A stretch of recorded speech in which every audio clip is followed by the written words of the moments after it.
sur Souvenirs de famille.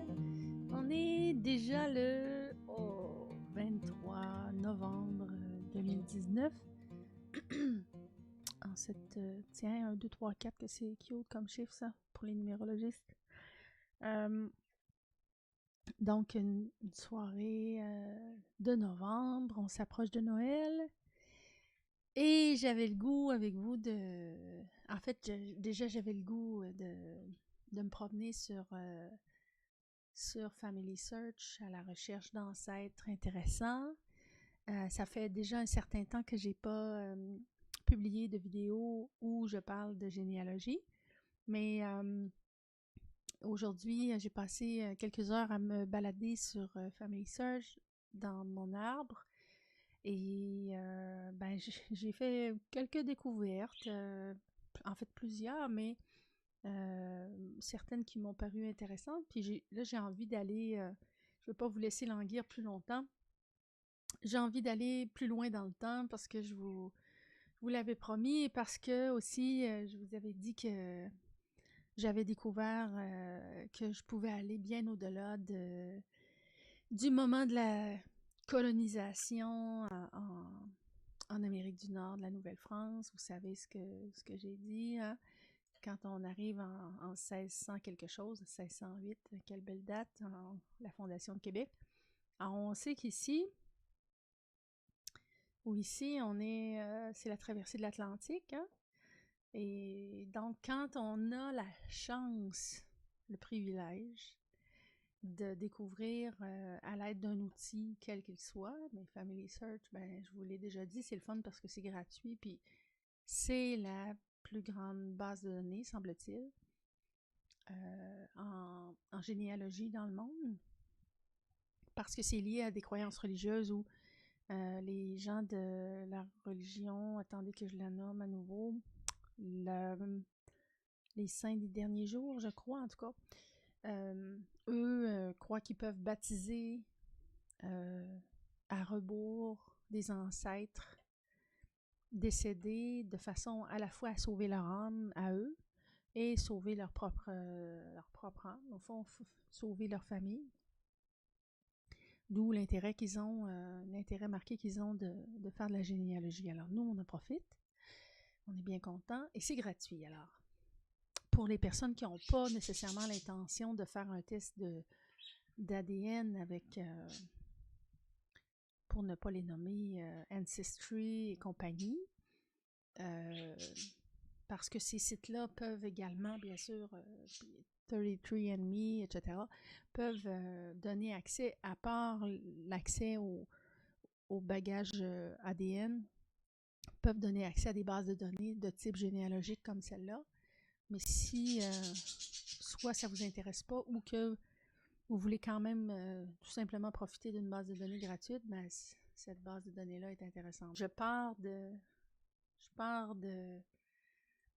bon, Grenier, parce que du côté de mon père, bon, Louise de Léon, j'ai pas accès à mes ancêtres. J'ai pas accès aux personnes qui sont à la fois les parents, les grands-parents, les arrière-grands-parents, etc. de mon père.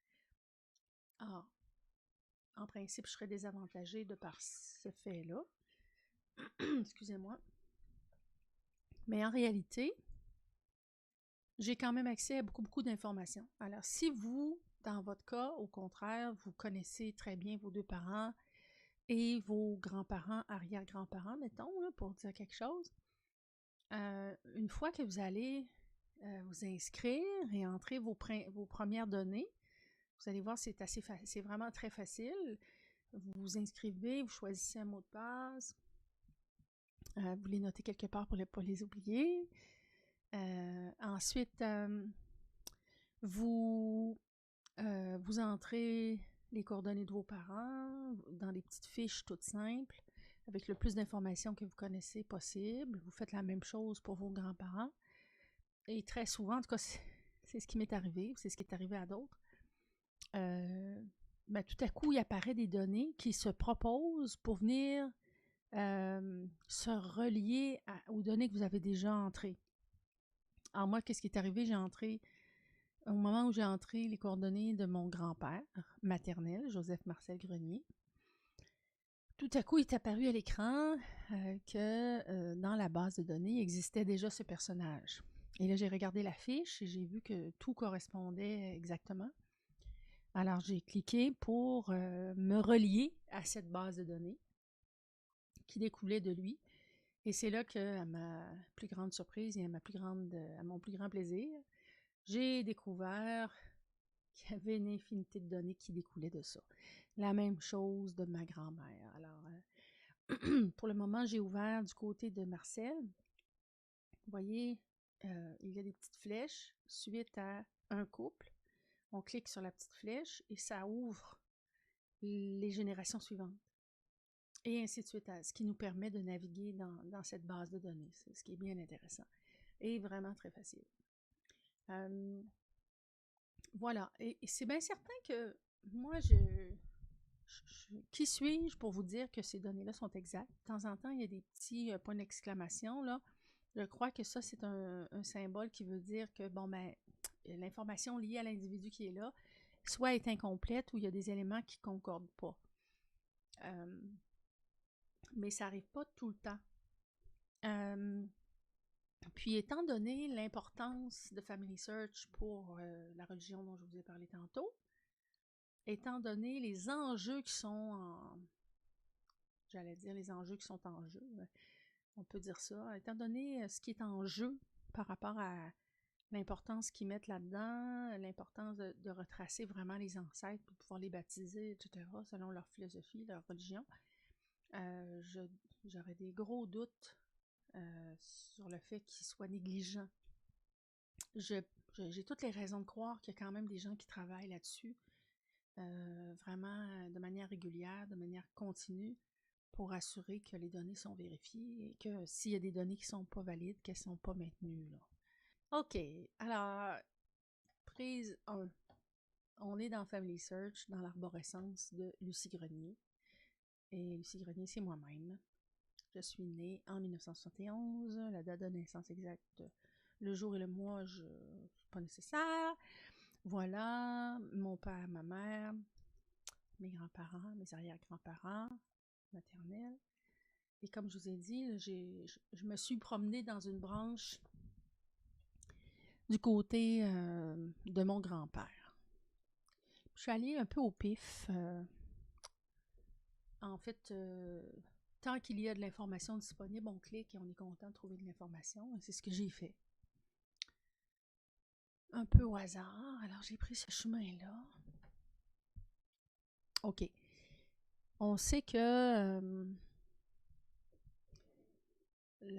bon, je ne parlerai pas de la découverte de l'Amérique, mais bon, faisons nos devoirs chacun de notre côté là, en termes de données historiques. Mais tout de même, la Nouvelle-France, on sait que autour de 1600, 15-1600, il y a eu bien des mouvements vers la Nouvelle-France qui ont donné lieu à la colonie française et tout ce qui s'ensuit, éventuellement la Fondation de Québec. Évidemment, je passerai très très vite et c'est extrêmement résumé et incomplet, je le sais. Mais j'en ai déjà parlé dans d'autres épisodes et je veux passer rapidement puis je ne veux pas avoir la prétention de vous apprendre quoi que ce soit. Mais tout de même, par exemple, quand on regarde ici, moi, je suis native et résidente à Québec, dans la province de Québec, au Canada, en Amérique du Nord. Et quand je regarde mes ancêtres, ben, jusqu'en 1610, ouais, assez loin, on a là, on n'a pas les lieux de naissance des individus nécessairement, mais dans l'information, on a les lieux de mariage. Ce qui est, en généalogie, un point de référence intéressant parce que c'est une des choses qui étaient les mieux documentées, qui nous permettent de suivre la généalogie, nos ancêtres, l'histoire des personnes qui nous ont précédés. Alors, voyez-vous, quand on regarde dans cet arbre-là, le mien, on voit par exemple un certain Michel Gosselin ici, marié avec Marie-Michel Miville, qui, eux, sont nés dans les années 1650-60, qui se sont mariés en 1684, ou à Saint-Joseph-la-Pointe-de-Lévis. Alors, ils sont nés, ils se sont mariés en Nouvelle-France.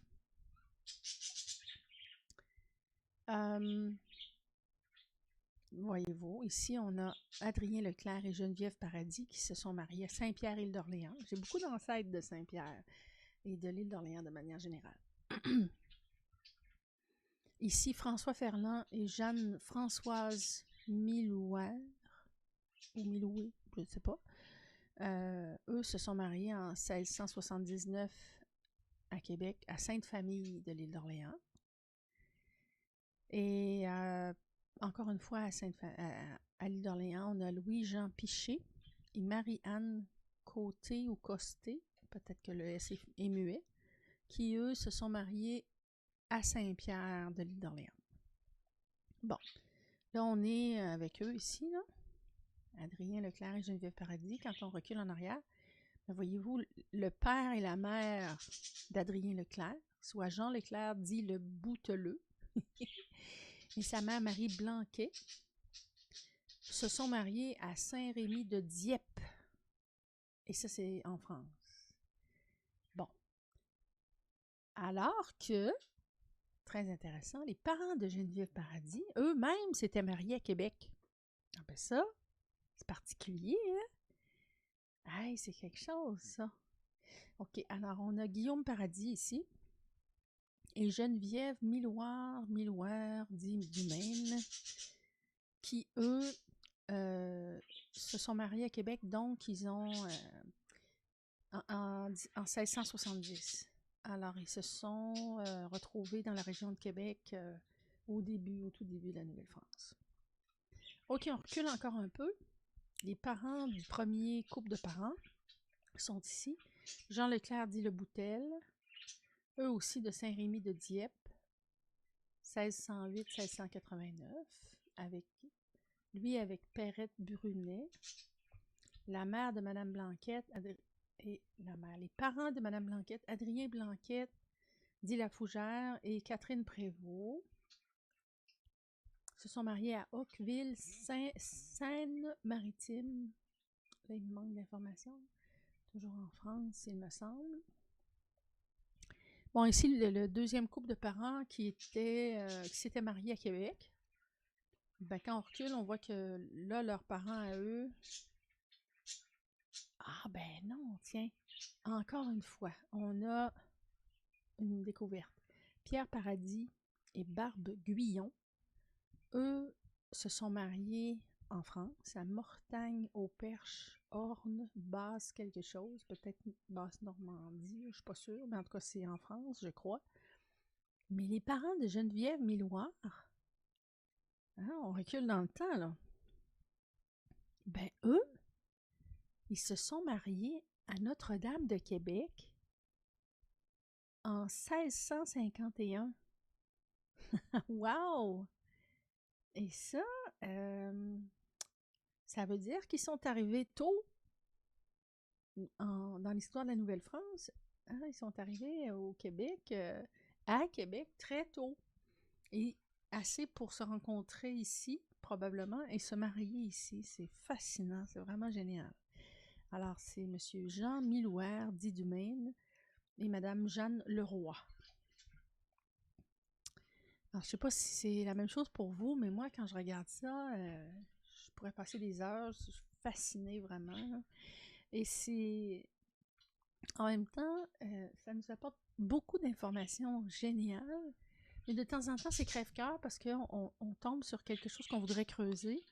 Et pouf, après ça, en reculant, on n'a plus d'informations. Évidemment, ça ne veut pas dire que ces gens-là n'ont pas eu de parents. Ça veut juste dire que l'information n'existe pas dans la base de données Family Search. Elle existe quelque part. Est-ce qu'elle est disponible? Est-ce qu'elle est perdue? Bon, bonne question. Mais tout de même, c'est une très bonne base de données pour débuter.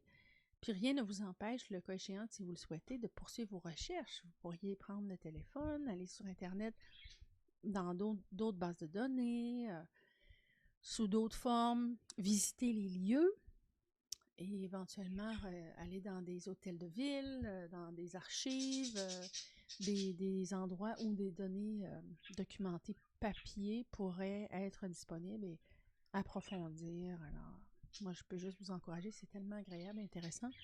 Et ça peut être une excellente raison de voyager à travers le monde.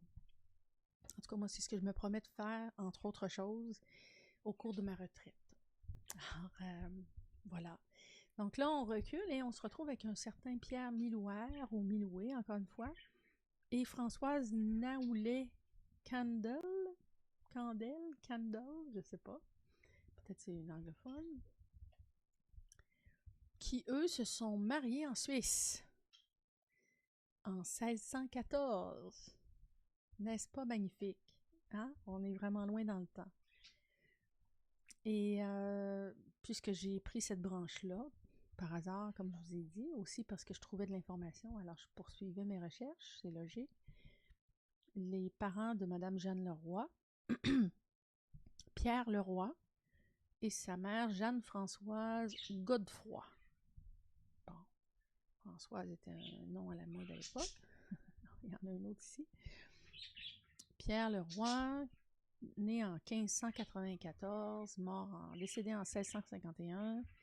Jeanne-Françoise Godefroy, de 1598 à 1651, se sont mariés à, là l'information est un petit peu plus floue, mais quand même, avant 1626. Bon, on n'a pas le lieu. OK, ensuite, on a les parents de ces gens-là. Là, on recule dans le temps, on est rendu au 16e siècle. Franchement, on n'est plus en Nouvelle-France, on est en Europe. Hein?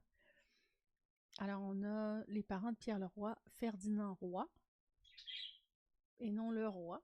Des fois, il y avait des petites modifications, mais en même temps, ça peut aussi être la documentation généalogique qui manque de précision. C'est possible. Ferdinand Roy et Adèle Roy. Et les autres parents, ceux de la femme, Pierre Roy de Moulay. Alors, il y a peut-être une parenté entre les deux parents. Et Françoise Godefroy. Bon, voilà. Et tiens, c'est drôle parce que la dame porte le nom de sa mère. Bonne question. En tout cas, écoutez. On continue.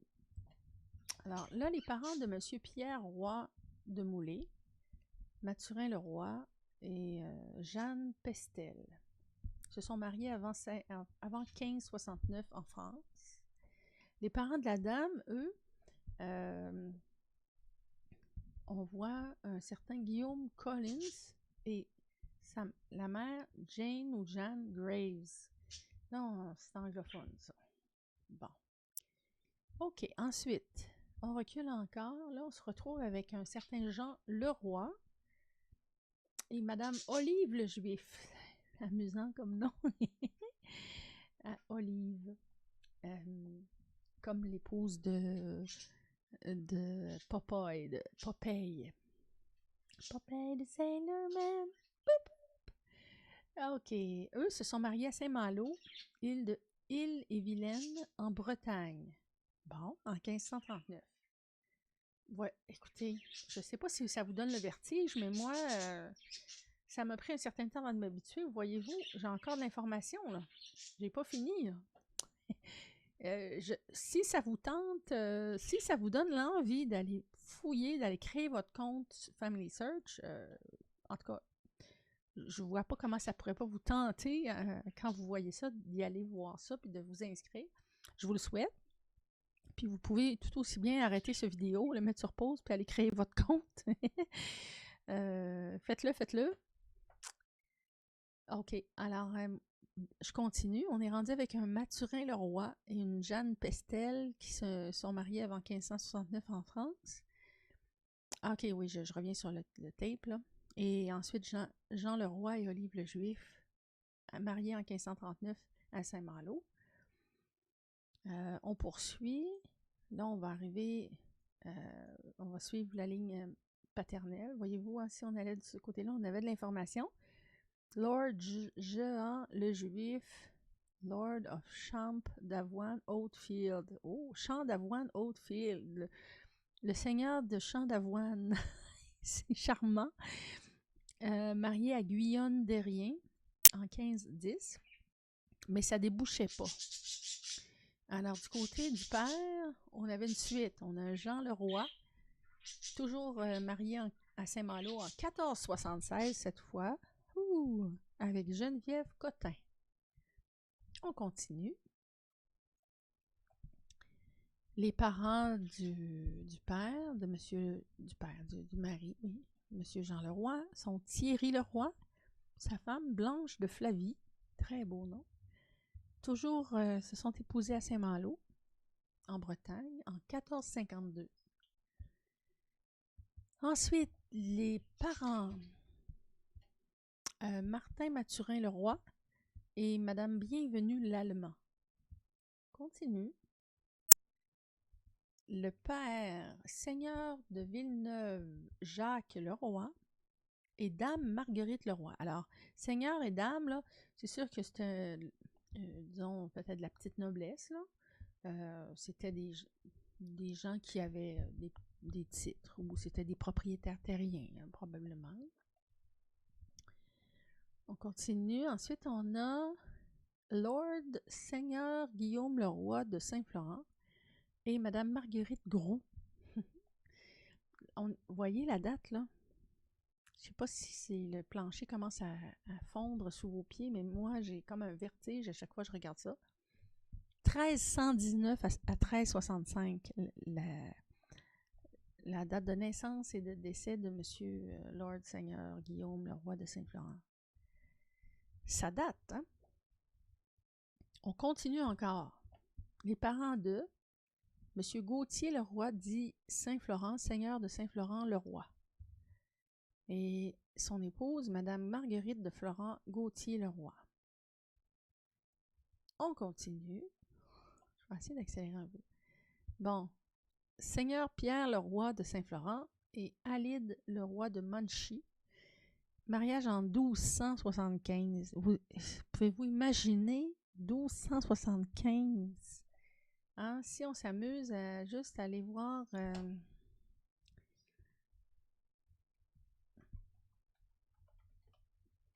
mettons qu'on fait juste une petite recherche on the fly, là. 13e siècle en France. Oups, c'est quoi ces trois-là? Ah, mais je trouve que mes premières images étaient plus intéressantes. En tout cas, on se promenait, on n'avait pas le même look à cette époque-là qu'aujourd'hui quand même. Là, c'est sûr que c'est des photos,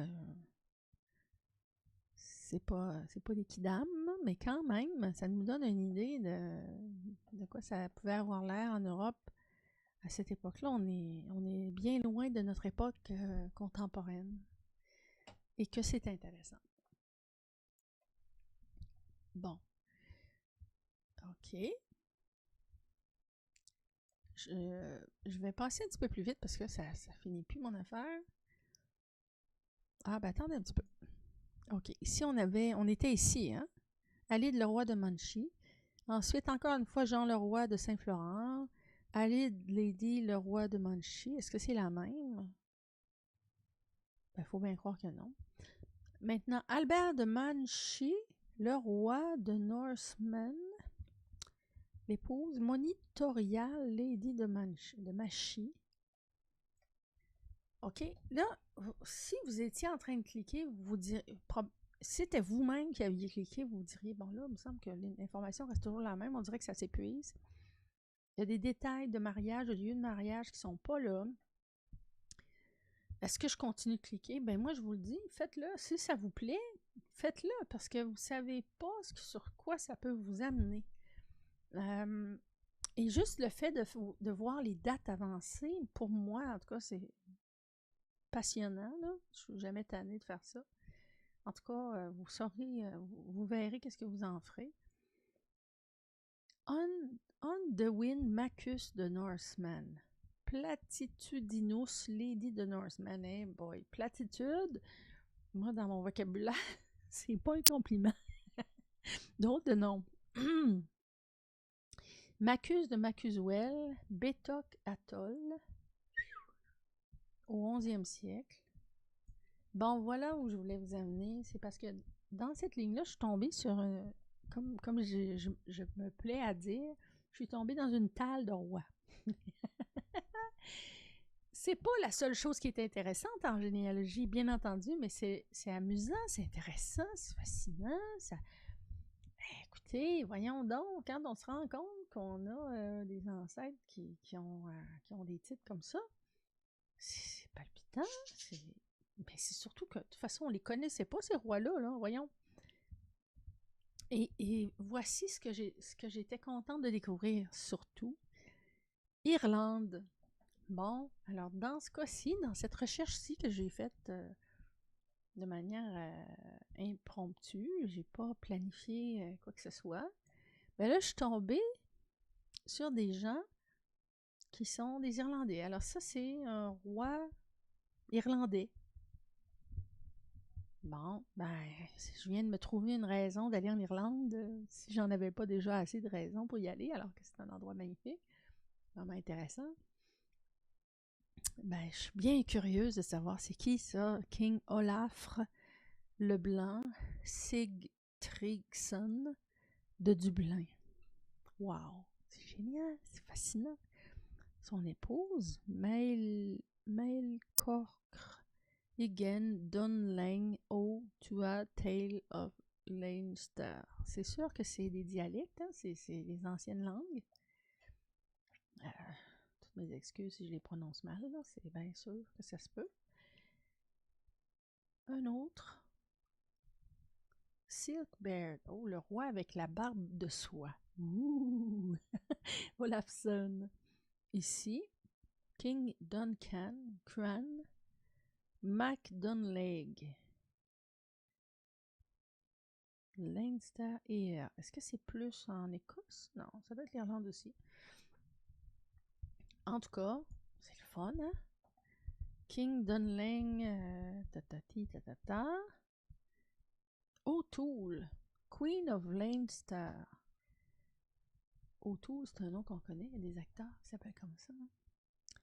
King Tuathal. Eh boy, je m'essaie même pas. Mes excuses. Princess. Haute reine de Leinster. Et ça continue. Et bon, je vous explique, hein, si jamais vous aviez pas, vous disposiez pas de cette information-là, si vous ne l'aviez pas entendue dans mes précédentes vidéos, je veux vous rappeler une chose.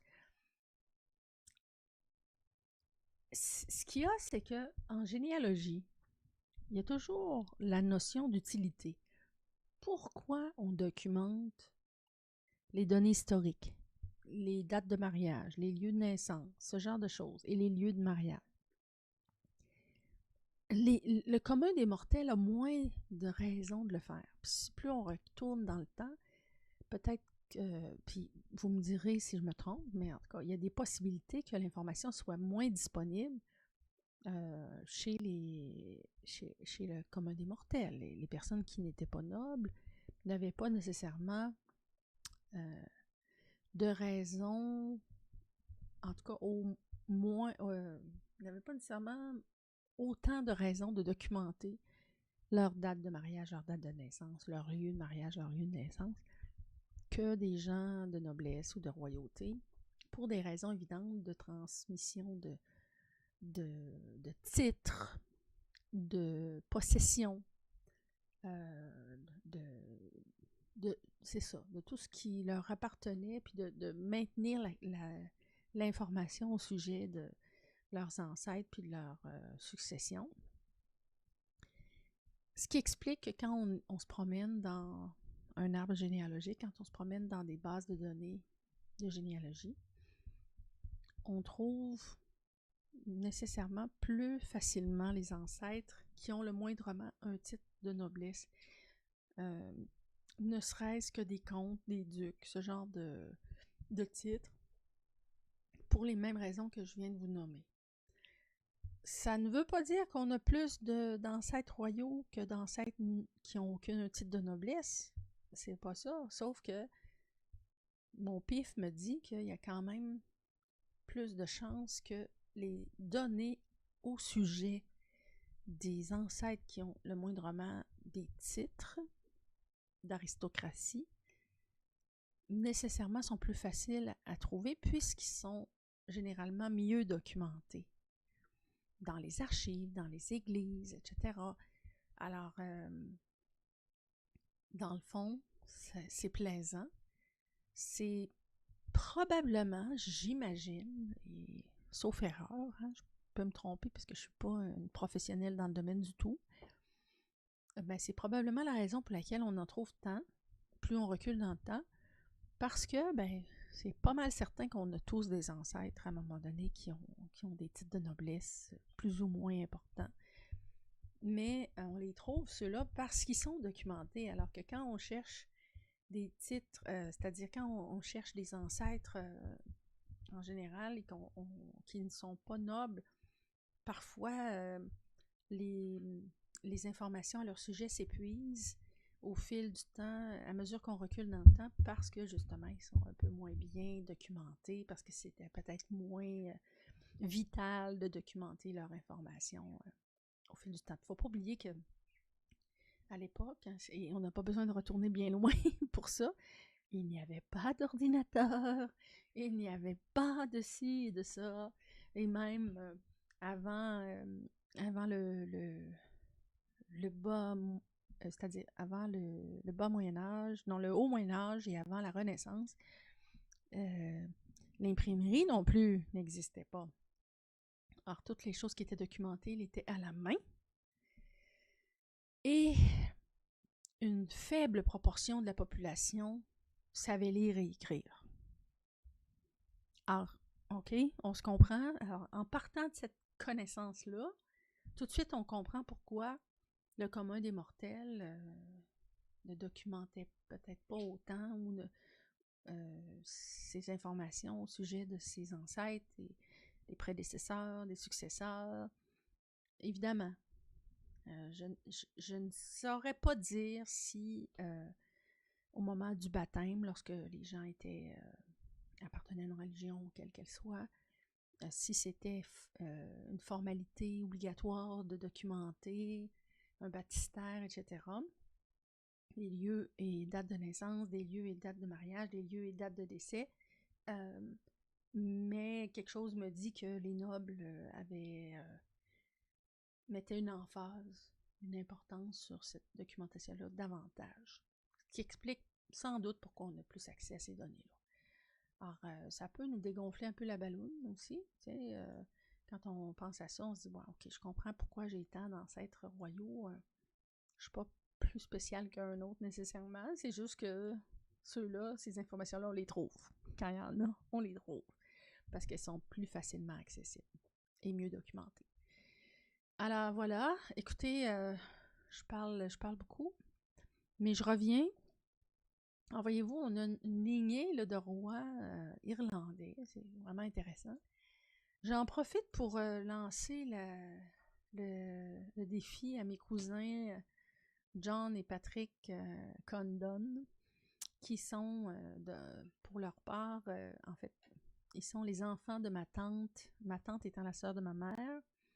Alors, ils ont les mêmes ancêtres, mais en plus, ils ont un père d'origine irlandaise. Alors, c'est sûr que dans leur cas, il y a de l'irlandais au pied carré dans leur arbre généalogique, sans doute. Mais c'est le fun de voir que si jamais ils s'y intéressaient, ils découvriraient, comme moi, qu'ils ont des ancêtres irlandais, même du côté de leur mère. Voilà. Petit clin d'œil. Et alors, pour se donner vraiment le vertige, comme il faut, là, je vais juste vous dire que là, je me suis rendue dans ce cas-ci jusqu'en 570. Hein? Imaginez. Regardez les noms. Wow! Fascinant. Avant d'aller payer de l'argent pour faire un test ADN, si vous avez des doutes et si vous avez des craintes, et ne serait-ce que pour aller chercher de l'information que vous n'obtiendrez pas autrement, pourquoi ne pas essayer ça? Alors, entrez sur Family Search, donnez-vous un identifiant, un mot de passe, et le tour est joué. Notez-les précieusement quelque part. Et c'est fini. Vous allez entrer là-dessus, vous allez entrer quelques données de base, et vous allez certainement, comme moi, avoir accès à plein de choses fascinantes, et le tout gratuitement. Excusez-moi. Et par la suite, si vous restez encore sur votre appétit, si vous voulez vraiment avoir... si vous avez cet esprit scientifique qui vous amène à avoir envie d'avoir des preuves, des traces de votre, à partir de vos données ADN, pour savoir d'où vous êtes originaire exactement. Vous vous dites que ça ne peut pas tromper, contrairement à une base de données qui pourrait comporter des données plus ou moins valides. Ben, libre à vous. Effectivement, ça fait partie. C'est comme un autre niveau d'information et de validation. Je suis parfaitement d'accord avec vous. Mais souvent, quand on fait des tests ADN, on a l'espoir de découvrir des choses fascinantes qui vont loin, qui remontent à loin, mais comme vous l'avez peut-être découvert, si vous vous êtes renseigné sur le sujet, moi, je n'ai pas encore fait le test. Pour ces raisons-là et aussi parce que je trouvais que c'était peut-être de l'argent à placer. Bon, c'était pas nécessaire dans mes priorités financières ou budgétaires. Et aussi, j'avais des considérations idéologiques, philosophiques, là, jusqu'à quel point je veux rendre disponible l'information personnelle dans des bases de données qui peuvent être partagées. Là, je maintiens que j'ai des petites craintes par rapport à ça, mais quand même, ce qu'on entend dire, c'est que les tests ADN nous donnent de l'information, mais quand même limitée.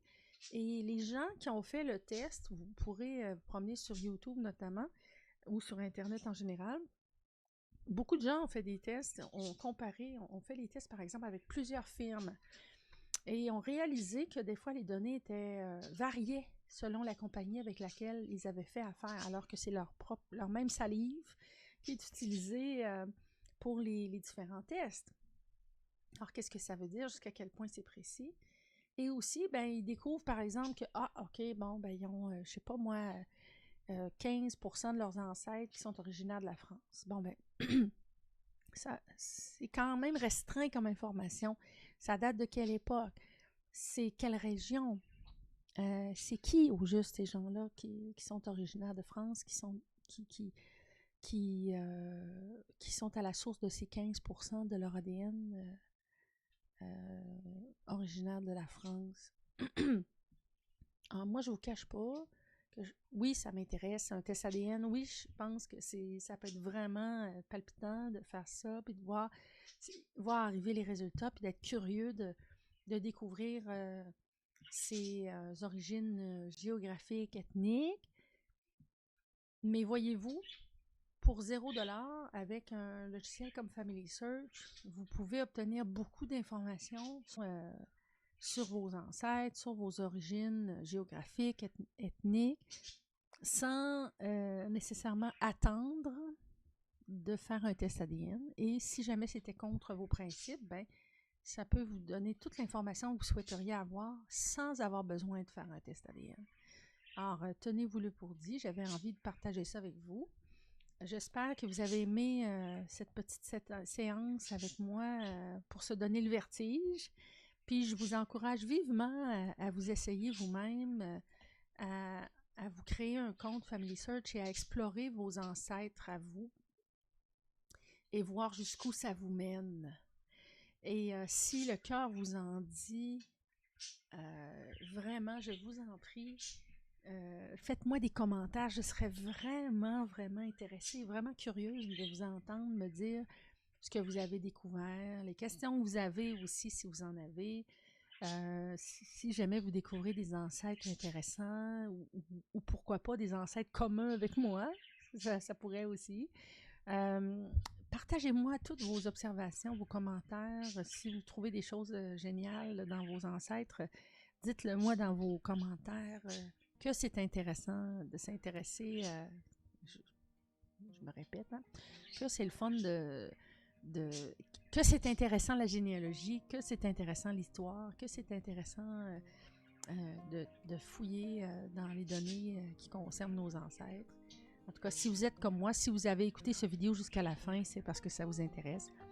Et ben vraiment, je vous invite à me faire vos commentaires, soit sur cette vidéo qui, bien sûr, est très simple, qui paie pas de mine, qui fait pas de chichi, mais c'est de bon cœur. Je voulais vraiment partager ce moment avec vous et vous encourager à vous lancer dans la généalogie, à ne pas vous laisser arrêter, à vous dire que c'est compliqué. Ben c'est vraiment moins compliqué désormais que ça n'a jamais été. Hein. On n'a pas besoin d'aller directement sur place en Égypte pour creuser sous les pyramides pour voir qui sont nos ancêtres. Aujourd'hui, il y a tellement de données disponibles sur Internet. Je voulais vous dire que c'est facile, à partir entre autres de cette application gratuite, de se lancer de façon amateur en généalogie et de s'amuser des heures durant. Voilà, c'est tout pour moi, c'est tout pour ce vidéo sur souvenirs de famille. Merci. Si le contenu de ce vidéo ou des autres vidéos sur ma chaîne Souvenirs de famille vous plaît, je vous encourage, je vous invite à vous abonner. Ça va à la fois vous permettre d'obtenir l'information sur les plus récentes vidéos, d'être avisé, et aussi, bien sûr, ça m'encourage à continuer. Ça m'indique ce qui vous plaît, ce qui vous intéresse en lien avec cette chaîne. Si vous avez des commentaires, même si c'est des commentaires négatifs ou constructifs, ils sont les bienvenus. Bien sûr qu'au niveau technologique, j'ai l'intention d'améliorer mes moyens pour avoir rendu plus de qualité. Sachez-le. Et vous pouvez aussi cliquer sur la petite cloche pour être informé de l'arrivée des vidéos les plus récentes pour pouvoir les visionner. Alors, merci pour votre fidélité, merci pour votre intérêt. Vraiment, c'est un plaisir de partager ces vidéos avec vous. Faites-moi vos suggestions, faites-moi tous vos commentaires, suggérez-moi des choses que vous aimeriez voir comme contenu, des recettes que vous aimeriez voir en démonstration dans nos vidéos, n'importe quoi, tout est bienvenu. Ça va me faire plaisir et à la prochaine. Bye bye!